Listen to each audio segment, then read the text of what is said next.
Comment économiser de l'énergie dans la cuisine? Bonjour les amis, comment allez-vous? Nous allons très très bien. Aujourd'hui c'est un petit thème que nous avions envie de faire pour parler énergie parce que c'est un sujet d'actualité évidemment. Alors je vous préviens tout de suite, il n'y a pas de solution miracle, il y a des petits gestes auxquels on ne pense pas forcément qui peuvent aider.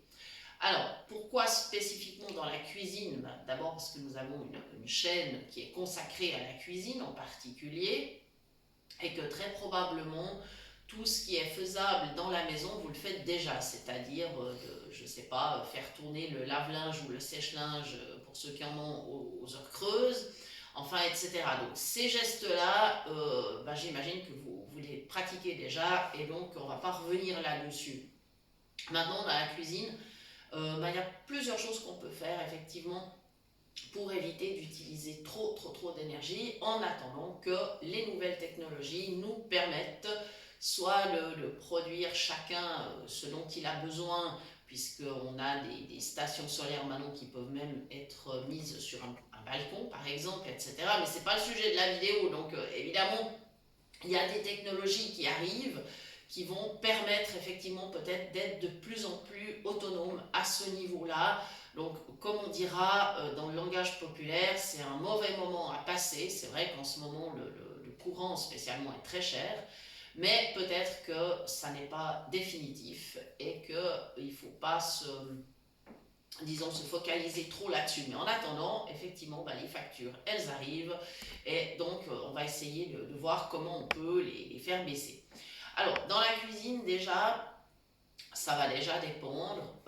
Est-ce que vous cuisinez à gaz? Est-ce que vous cuisinez avec de l'électricité? Ça dépend déjà. Dans le cas où vous avez une gazinière, par exemple, si vous n'êtes pas obligé de vous brancher sur le réseau, vous pouvez éventuellement utiliser des bouteilles. Et nous, on a remarqué, puisque chez nous, il n'y a pas de possibilité de se mettre sur le réseau, et heureusement, parce que du coup, ça nous évite de payer un abonnement. Nous, on cuisine avec des bouteilles.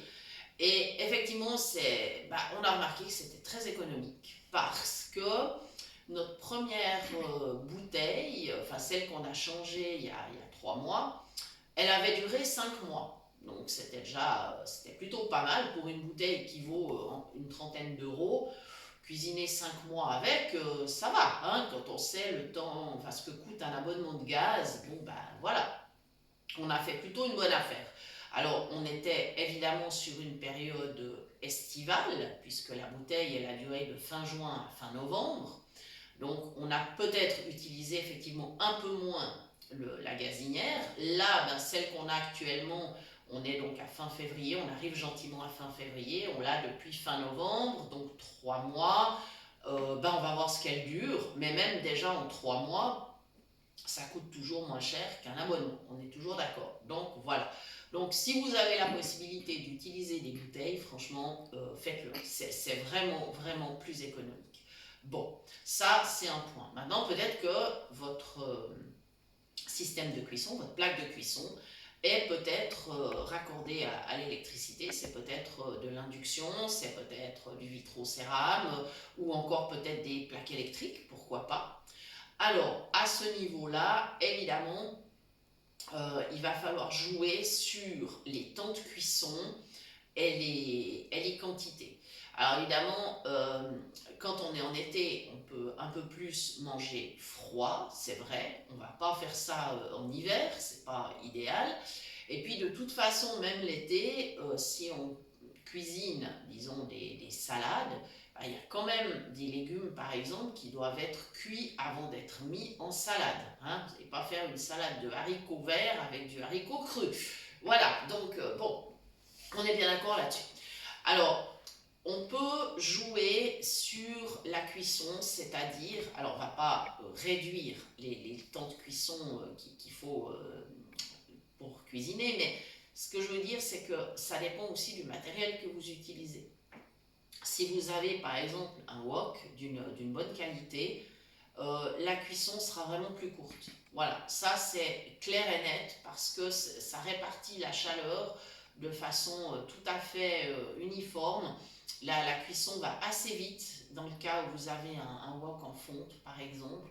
Et puis évidemment, il faut mettre le couvercle. Et là, vous aurez vraiment des temps de cuisson assez courts. Voilà, donc ça, le wok, il permet de faire des soupes, il permet de frire. Alors frire, attention, là on ne met pas le couvercle, c'est différent.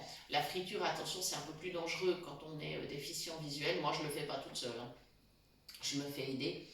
Voilà, mais sinon on peut effectivement mijoter, enfin voilà, on peut cuire à la vapeur.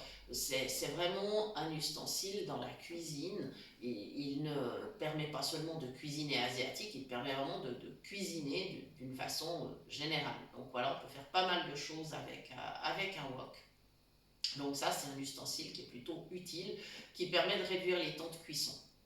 Maintenant, il y a d'autres matériaux qui permettent de réduire d'économiser de l'énergie. C'est les systèmes de marmites qui ont un accumulateur thermique. Alors, ça demande peut-être un petit investissement. Bon, les prix ont aussi tendance à baisser, hein. Maintenant, comme d'habitude, moi je n'ai rien à vous vendre. Vous savez bien que nous, tout ce qu'on fait, c'est bénévole, hein. On ne fait pas de commerce. Mais c'est des choses qu'on trouve maintenant dans le commerce quand même assez facilement à des prix raisonnables. Et si vous avez ne serait-ce qu'une casserole avec ce système, vous allez économiser de l'énergie, que ce soit du gaz ou de l'électricité, parce que ça fonctionne de la manière suivante. C'est-à-dire que vous allez mettre en route, évidemment, vous allez mettre votre feu au maximum, vous allez partir à fond, quoique avec certains systèmes, vous ne partirez même pas au maximum.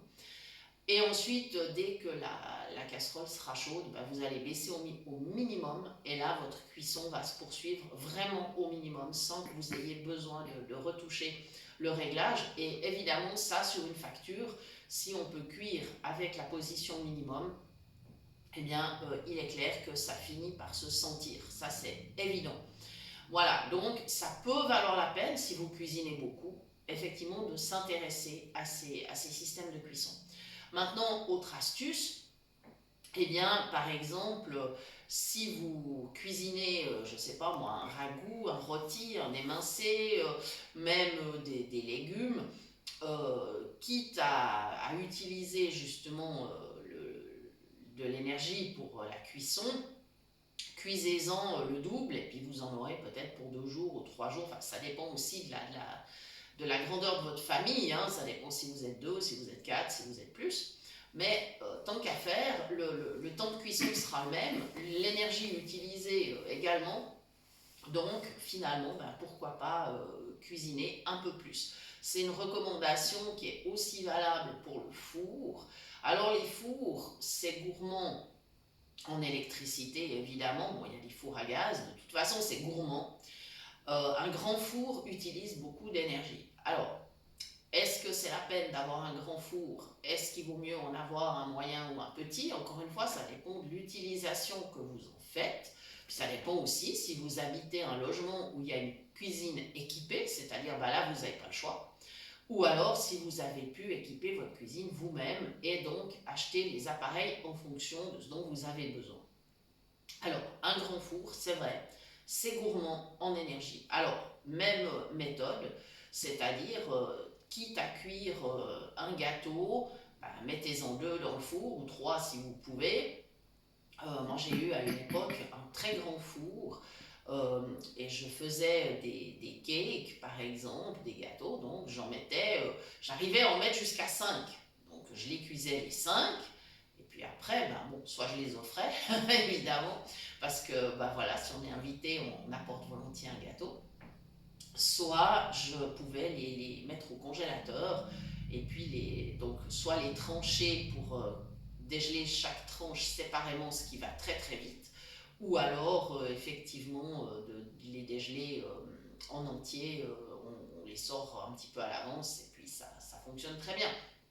Donc cette méthode-là, on peut l'utiliser pour tout, hein. Vous pouvez faire par exemple une très grande tarte ou une très grande pizza sur la plaque du four, et pourquoi pas congeler ce qui reste. Vous pouvez cuire un très grand rôti, ou carrément deux poulets à la place d'un, etc. Voilà, vous n'utiliserez pas plus finalement de courant. Donc, il faut penser à ce genre de choses, idem pour les gratins, etc. Voilà, donc c'est une question d'organisation. C'est vrai qu'il faut être un petit peu prévoyant. Et ça permet après effectivement d'avoir aussi des menus préparés d'avance pour les jours où on est un peu plus pressé, on est content d'aller les rechercher et d'avoir juste à les réchauffer. Voilà. La décongélation, moi je vous conseille de laisser dégeler à température soit dans le frigo 24 heures, soit à température ambiante quelques heures. Je vous déconseille l'utilisation du micro-ondes par exemple pour décongeler parce que d'une part ça vous fera réutiliser du courant et la décongélation au micro-ondes, moi je trouve qu'elle n'est pas satisfaisante du tout. Donc après, à vous de voir, mais bon, je vous déconseille. Après, vous faites exactement ce que vous voulez.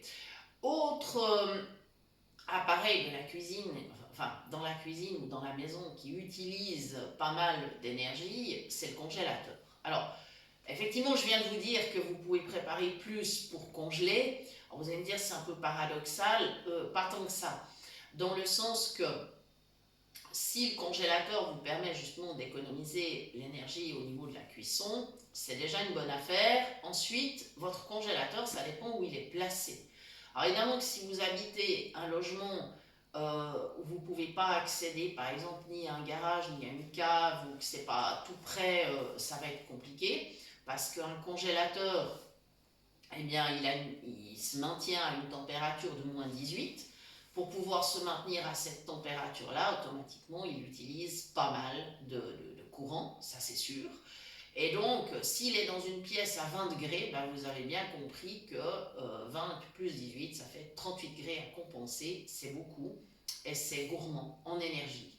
Maintenant, si vous avez la possibilité de le mettre dans une cave, dans un garage, enfin un endroit qui reste frais une grande partie de l'année ou même toute l'année, nous par exemple on a un garage qui reste frais même l'été, du coup vous utiliserez moins de courant. Donc encore une fois, à voir si c'est rentable pour vous d'avoir un congélateur ou pas, parce que si ça vous coûte plus cher en électricité que ce que vous économisez en mettant dedans, ça vaut pas le coup. Voilà, c'est toujours, il faut vraiment réfléchir à ce dont on a besoin et comment on l'utilise et voir d'avoir peut-être du matériel récent parce que encore une fois le matériel récent utilise moins d'énergie la plupart du temps. Toujours à vérifier bien évidemment la consommation, ça figure toujours sur les notices avant d'investir. Maintenant dans la cuisine il y a encore des petits gadgets qui l'air de rien utilisent pas mal d'électricité. On a poussé en fait les gens à utiliser de plus en plus de matériel électrique. Et donc, est-ce que c'est nécessaire d'avoir le robot qui fait ceci, qui fait cela Bon, encore une fois, si on a des robots pour tout, eh bien, on multiplie les occasions d'utiliser du courant. Alors, moi, je pense, par exemple, alors les robots autocuiseurs qui cuisent, ils sont quand même assez économiques, puisqu'ils évitent d'utiliser la gazinière ou la plaque. Mais voilà, si c'est rentable pour vous d'avoir un tel appareil, c'est très bien. Par contre, le robot qui coupe, qui hache, enfin voilà, si vous êtes deux personnes, est-ce que c'est la peine de sortir le robot pour juste faire une petite salade de carottes râpées ou voilà, est-ce que c'est vraiment utile? Maintenant, si vous avez une tablée de 15 personnes parce que vous avez invité du monde, ça vaut peut-être le coup effectivement de le sortir au lieu de vous user les mains et les bras. Mais encore une fois, il faut toujours voir si ça vaut la peine. Voilà. Moi, si je fais une grande quantité de pâtes, par exemple, pour faire du gâteau ou du pain, voilà, je vais utiliser le robot, évidemment. Et puis, si au contraire, je fais juste un gâteau dans un petit four, je vais brasser ma pâte avec la main. Voilà, tout simplement avec un fouet à main et ça va tout aussi bien. De même, si je fais juste une plaque de biscuits, je vais pétrir ma pâte à la main. Voilà. Donc, encore une fois, après, vous êtes libre. Voilà. C'est des petites idées qui vous permettent au quotidien d'économiser quand même de l'énergie. Voilà. Donc, si vous avez des astuces, mettez-les en commentaire. Ça sera sympa. Tout le monde va en profiter. Question conservation, petit dernier point. On a parlé donc du congélateur. On peut aussi conserver certains aliments dans des bocaux. Vous vous rappelez qu'on avait donné la recette des petits gâteaux en bocaux. Si vous êtes par exemple que trois personnes dans le ménage, vous pouvez cuire vos petits gâteaux, enfin vos gâteaux, vos cakes. Vous faites des mini cakes dans des bocaux et vous allez donc fermer vos bocaux tout de suite au sortir du four. Et donc, vos gâteaux vont bien se conserver. Ils ne demanderont pas d'énergie pour se conserver.